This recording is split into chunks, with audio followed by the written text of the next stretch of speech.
Welcome to another episode of the Edmonds Moms Room podcast. I'm Dr. Allison Felt, owner of Body Motion Physical Therapy, located in downtown Edmonds, Washington.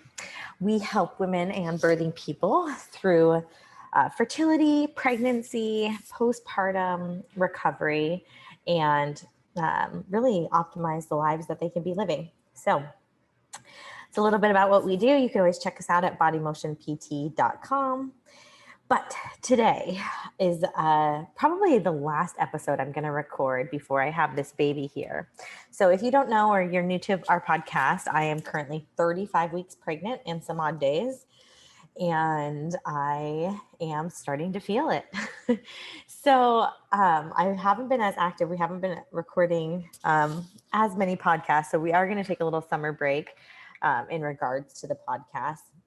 And so most likely this will be the last podcast I record as a mom of two, and I will record the next one as a mom of three. So looking forward to that. And I'm excited to share with you guys my birth plan right now. I thought I would do an episode on really my upcoming birth.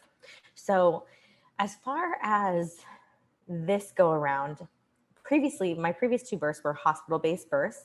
I delivered with a family medicine doctor who had a specialty in OB, but were not OBs, and they were not midwives. So that was my previous experience. I delivered at an amazing hospital in Seattle and was very grateful for those experiences. However, I wanted to do things different this time, and I wanted to do things on my own terms. And so I decided I was going to do a home birth, especially with COVID. Obviously, it's winding down now, but still just having to think about laboring and pushing in a mask was absolutely horrendous to me. So, and I'm really sorry for everyone who's had to do that and experience that and meet their babies with a mask on for the first time. So I'm grateful to say that I have decided to do a home birth and I knew that before I was even pregnant, that I was going to somehow convince my husband that I was going to have this baby in our house. And at first he was absolutely against it. But as we've gone through the process of like talking with the doula and having the midwifery care, he's been like, why didn't we do this all along? Because he doesn't have to spend the night in the hospital and it's just a comfortable setting. So that's been pretty fun to experience with him. It's the craziest part about going through this midwifery care. So as you know, I specialize in prenatal, postpartum care, and fertility. And so I hear pretty much every possible story, scenario, anything you can hear from my clients, I hear. So I know what their pregnancies look like week by week, and I know exactly pretty much what they're going to say, when they will experience some symptoms, when kind of the OB protocols. So if someone's having a VBAC, and certain OBs will let them go to the due date, certain OBs will let them go past the due date, certain OBs will let them have an induction. But it's really like provider specific. So I hear a lot of different things. I know a lot of different, I guess, protocols that people are put through. So I say that because my mind has been blown to learn about this home birth midwifery care. And I'm saying home birth because I think it's probably different than the hospital-based midwifery care, at least from what I've heard from my patients. I haven't experienced hospital-based midwifery care, but many of our clients do. That's what probably the majority of our clients are delivering with hospital-based midwives, which is a great option. So many things have been different this go around, from the fact that my midwife and her practice, there's two midwives in the practice and a student midwife, and they are truly amazing humans. They're very evidence-based, so they always provide research and different articles and any information that you could want or need. They do at their office. They, of course, do the blood draws, listen to the baby. They have a non-official ultrasound machine if they ever need to see anything. But it's not as good as like the detailed machines that when you go to get your ultrasounds at an ultrasound or a radiology clinic. But it's just been incredible. So let me tell you how this started. The very first thing that's been really cool is, so I'm heavier. I've always been heavier. Every pregnancy, even when I was way leaner than what I am now, my doctors would say, okay, well, you're technically, I don't know if I was technically obese, but I was technically overweight, and probably for the second one, technically obese, and definitely probably like very obese on the BMI scale. And if you guys know anything about me, you know I do not believe in the BMI. I think the BMI is bullshit, and we have much evidence to prove that it is. It was based on men, and the data is not indicative of health at all. So when people bring that up and providers bring that up, it's not great, and obviously doesn't provide a nurturing relationship. I remember my first 2 pregnancies, I would always show up at the doctor's office and be like, oh, did I pee and poop today? I got to make sure I did that before I get on this scale, because I don't want to have gained too much weight. And maybe you like eat really good the 2 days before your appointment, and then you're dehydrated going into the appointment. So your weight can be good. You hope your blood pressure is low. Like there's just so much like stress in regards to your metrics being like the barometer of your health and your capability to have this vaginal delivery or the delivery of your dreams. And when you start to research this shit, you realize that's pretty much bullshit. And if you are like, if that's a thing for you ever, whether it's body image, maybe you're not overweight, but you do perceive yourself as overweight or fat, then I highly suggest seeking a provider that is certified or at least practices in a way that believes in health at every size. So health at every size is a campaign pretty much saying that like, no matter your weight, you can be healthy. So it doesn't matter what your body looks like, it doesn't matter how much your body weighs, you can absolutely be healthy. And so I love that approach. My midwives take that approach, and just extremely, extremely caring. When they ask, they've never checked my weight, and they don't monitor weight as a parameter throughout pregnancy. They look at other things like my blood pressure. They ask me, how are you eating? How are you nourishing your body?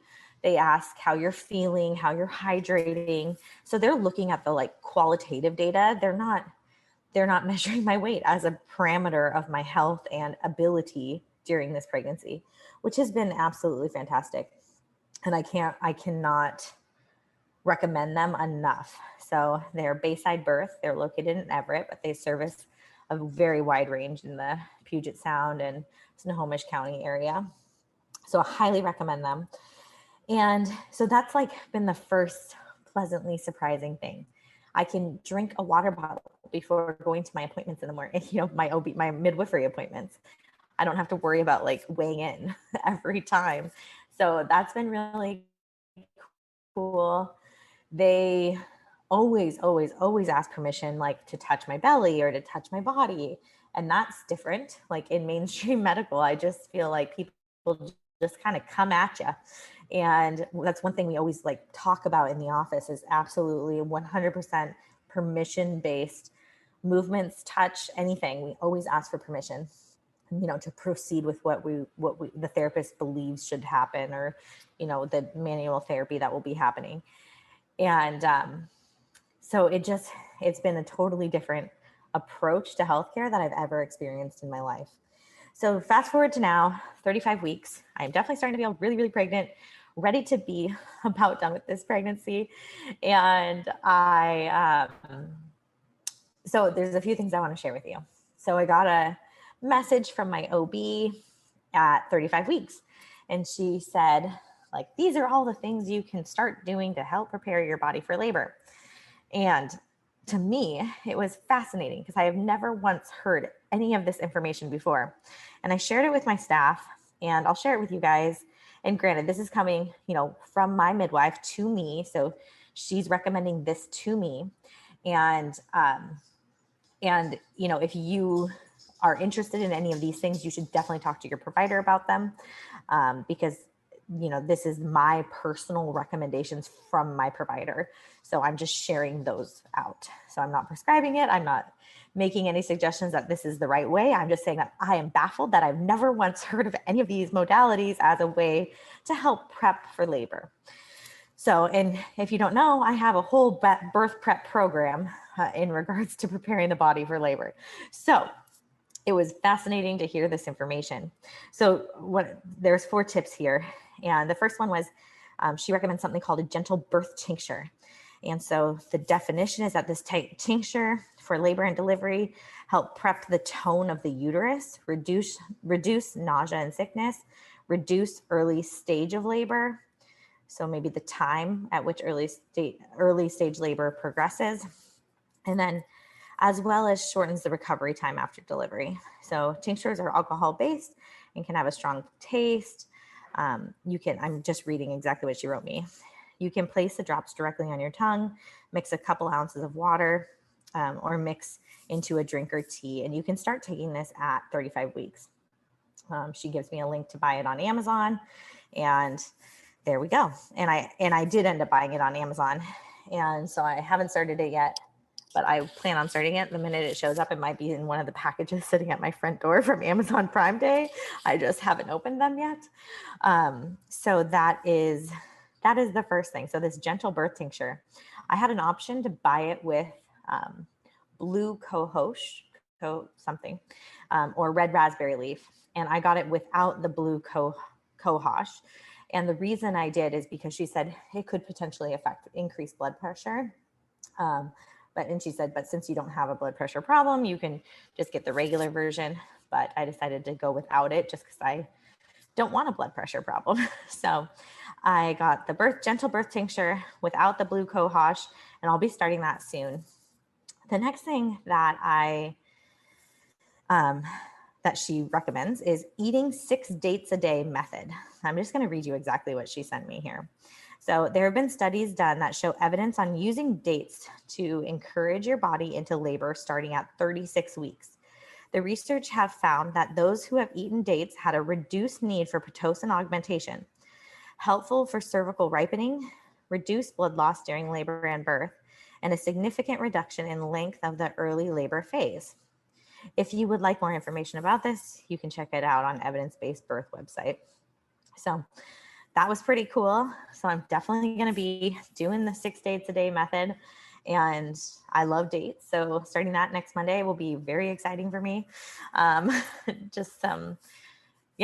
think I'd never have eaten 6 dates a day. That seems a lot, but I'm happy to do it. And I love things that help me poop better. So I'm all about it. The next recommendation she writes is evening primrose oil. So that comes in a capsule. We recommend taking 2 capsules orally, 1 in the morning, 1 at night, and then inserting 1 vaginally before bed. You don't have to poke a hole in the capsule. It will just break down. Some oil might leak, so you might have to wear a pad. You can start this at 36 weeks.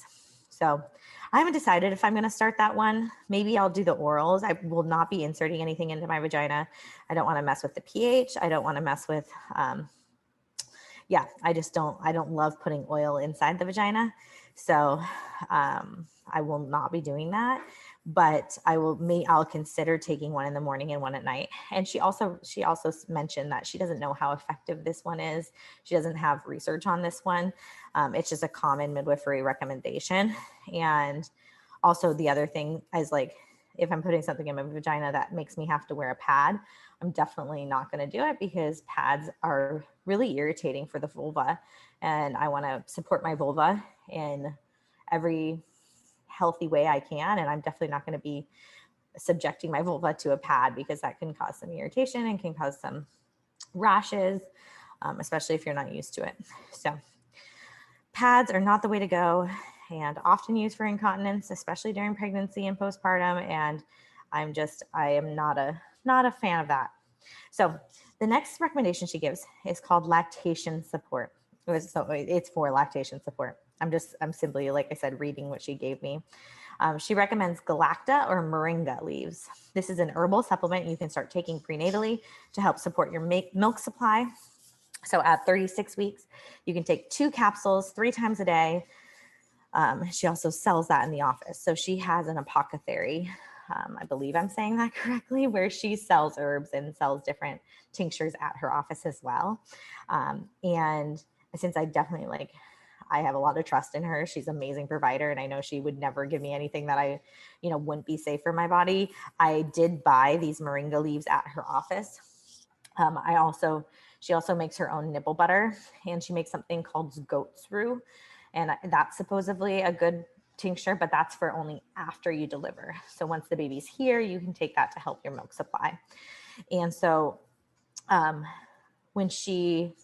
also got that for a friend. I'm going to a baby shower this weekend. And so I got her the moringa, the goat's roux, and she also makes nipple butter or nipple honey. It's called nipple honey. And so just like a nice soothing nipple balm. So those are some of the things that she has recommended to me. It's all part of the process, right? If you listen to any of the episodes before, you also know that I do weekly pelvic floor therapy. I started weekly massage at about, I guess, 2 weeks ago. So that would have been around 33 weeks. And I'm kind of honestly having a hard time tolerating massage at this point. I'm hot, I'm uncomfortable. So I'm just, we'll see how much longer that lasts. I have one for next week too, but that might be my last one. And then I've been doing acupuncture weekly all the way from when I was trying to conceive. So I haven't stopped doing that. I didn't back off. Sometimes I've gone even twice a week. Acupuncture has just been huge for me as far as feeling balanced and less stressed. And oftentimes when you run a business and you have a family, there can be stress involved in that. So really to just like, I've never been as less stressed as I have been since I've started acupuncture. And to me, it's just like, it shows me that my body needs that. And if it helps keep me balanced and helps keep me in a state of, parasympathetic responses, relaxed body, relaxed mind, then I know it's good for me and I'm going to keep doing it. So those are some of the things that I mentioned. I think I said every other week. Chiropractic has also been what I've been doing. So those are a lot of the things. One of the things I started and now I'm finished with, but I probably will do some more work after I deliver, is called Mind Change. And if you want to check it out, you can check it out. It's a book. So it sells on Amazon. It's called Mind Change. It's by Heather McCowan. I might be saying it wrong. And she is freaking awesome. So she kind of helps you, as just far as like therapy is concerned, she's not a therapist, but she uses methods to help you get through your trauma, past trauma. This could be childhood trauma, parents' trauma, any trauma that you really are living with that's bearing on your soul, I guess is the best way to put it. That might be showing up in your body. It might be showing up in the scripts that you're telling yourself, just kind of that trauma. And a lot of that shit is the stuff that you don't even want to say out loud, right? The stuff that you don't want anybody to know about you. And so working through that has been just absolutely miraculous. Now she ties it into doing some work for birth and really like creating the birth of your dreams. And so on my last session, before the session, she had me write my birth manifestation, which I actually had already had. But when I went through it with her yesterday, I realized it had changed. And I don't have the updated version of it yet, but I am going to read you guys my actual birth manifestation, which might be a little crazy. It's super personal, but this is what I'm hoping for my birth. Her whole idea is when you repeat exactly what you want to have happen, you create memories. And when you're going through that visually, kinesthetically, and auditory wise, so you're telling it to yourself, you are visualizing it and you're feeling it, then your brain already has been through the process. And so then when you are in labor, nothing is scary. You're in control. You can be in your body and you get to decide how you perceive these feelings. And if you've already decided before what these feelings are going to be like, then you don't necessarily have to perceive anything as painful or, because pain is just a perception, right? Pain is simply what our brain is categorizing as what is happening. And so that's a big thing for me, is I always practice, like if I'm in massage that has really deep pressure and I'm breathing through it and I'm telling my brain, like, this is pleasure, this is releasing, this is good. And I do the same thing in labor. I did with the previous two. One of my mantras is really just like, okay, this is just pressure. This is just a contraction. My uterus is simply just contracting to help push this baby down and open my cervix. And when I'm mentally knowing that exactly what is happening, I'm just feeling that as a good sensation. I'm feeling that as a relief sensation, because after that contraction, I know comes a relaxation. So that's kind of my mental map as far as like creating this pain-free birth that I'm, manifesting. So I'm going to share this manifestation. Maybe some other time I'll share with you my new manifestation. It's a little bit more intricate. And a little bit more feelings involved in it. But I didn't have time to write it out since that session just was yesterday. But here we go. So I wrote this on May 21st when we were on a family vacation for Kano's birthday in Carlsbad, California. So I just had a night where everyone went to bed early, including my husband. And I just sat up at like 7:00 at night and was writing exactly what I wanted to have happen. Like I said, a few things have changed, but this baby will come on Friday, July 23rd. I will start contracting on Wednesday, July 21st, very intermittently and beautifully intense and feeling magical. My breath will amplify the uterine contractions, dilating my cervix easily without restriction or resistance. The morning of July 23rd, the contractions become consistently magical. We call the doula and the midwife around 9 a.m. after Dylan drops the kids off at daycare. Everyone arrives by 10 a.m. I labor in bed, go for a walk in my neighborhood, breathing, walking, meditating. I come home and take a shower. The candles are lit, the lights are off, the twinkle lights are strung in the room and around the tub. I get in the water and contractions continue to feel so good in my body. Pleasurable, favorable, memorable. I get back out, sit on the toilet, and start getting the urge to push. I get back into the tub, taking the deepest pelvic opening, baby pushing breaths in the whole world. I feel a nice pelvic floor stretch and reach down to feel the baby's head. I continue to breathe, letting my entire vulva open and stretch for the baby.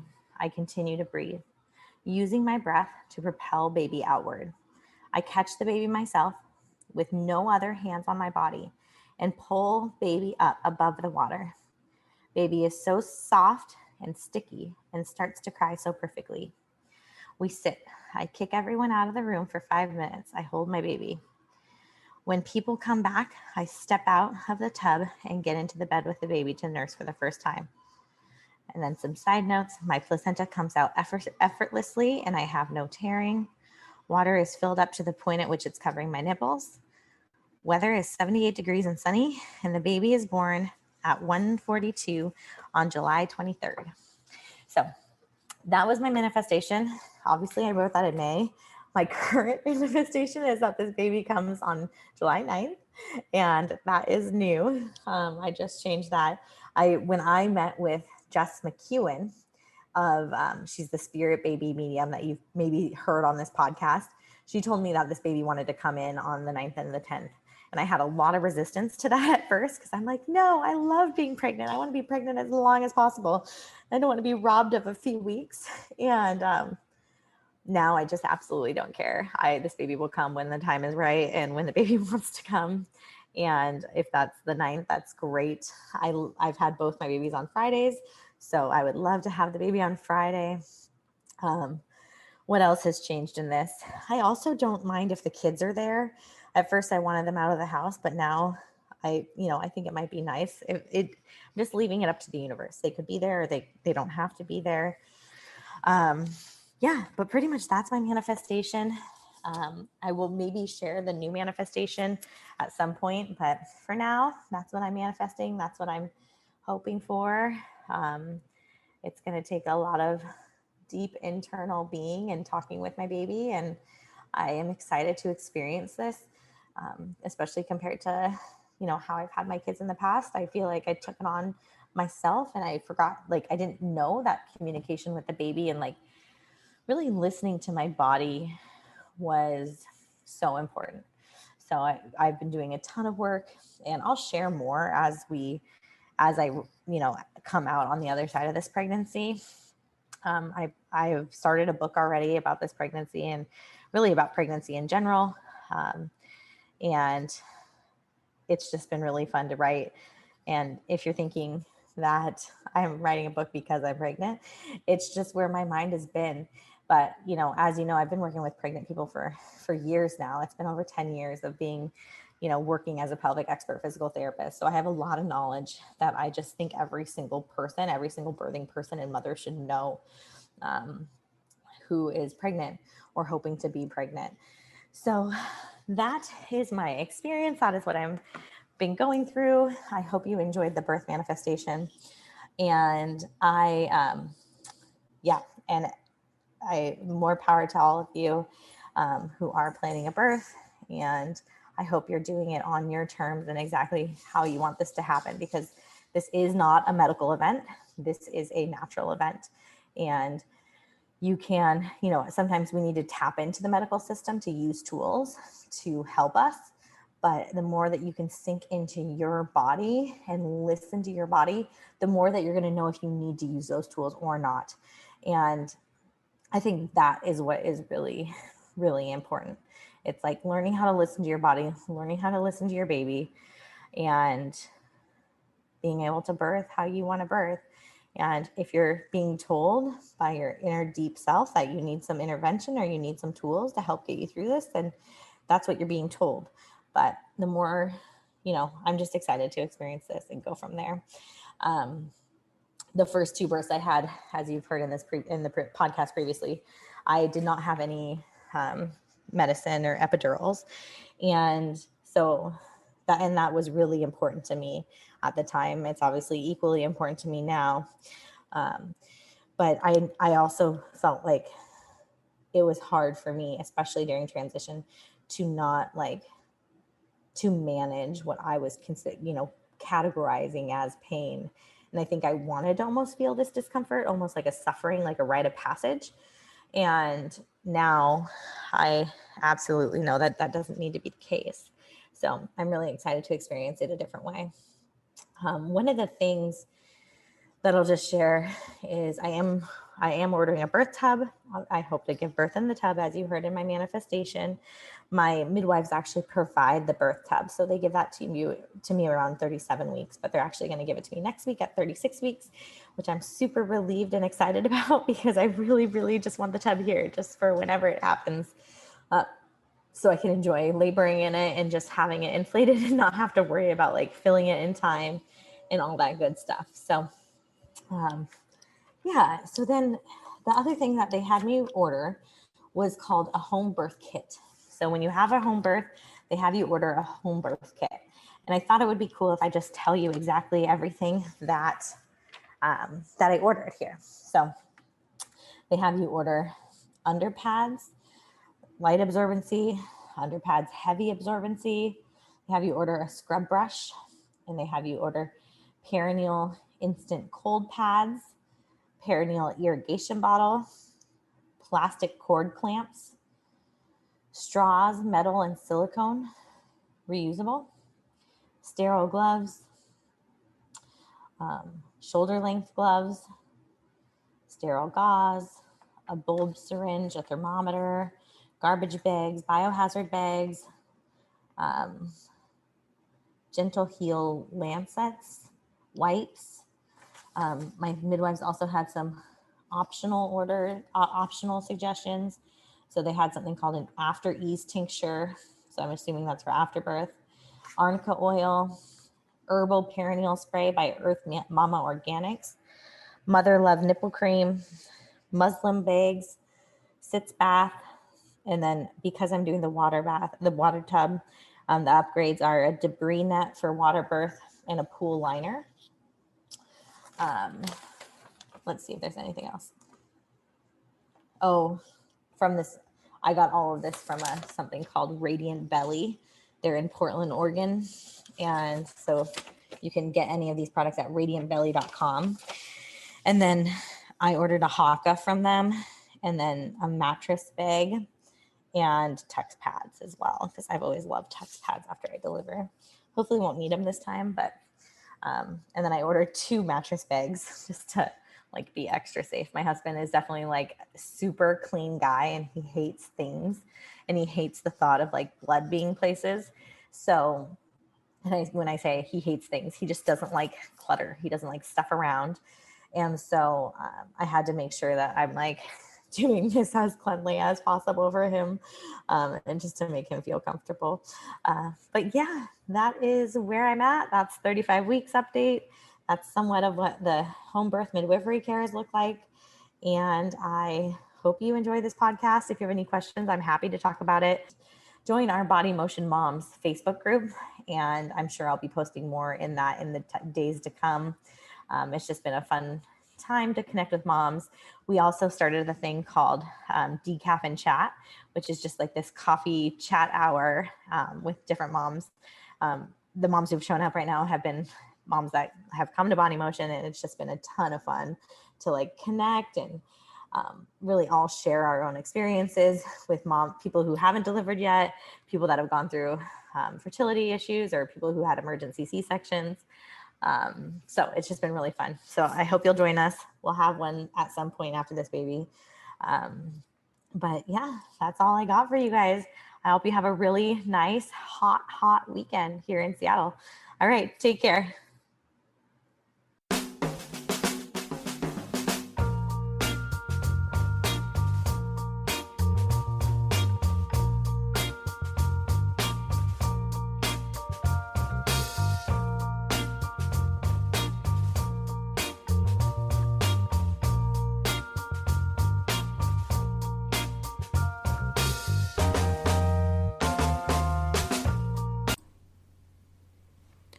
The Edmonds Moms Room podcast is brought to you by Body Motion Physical Therapy.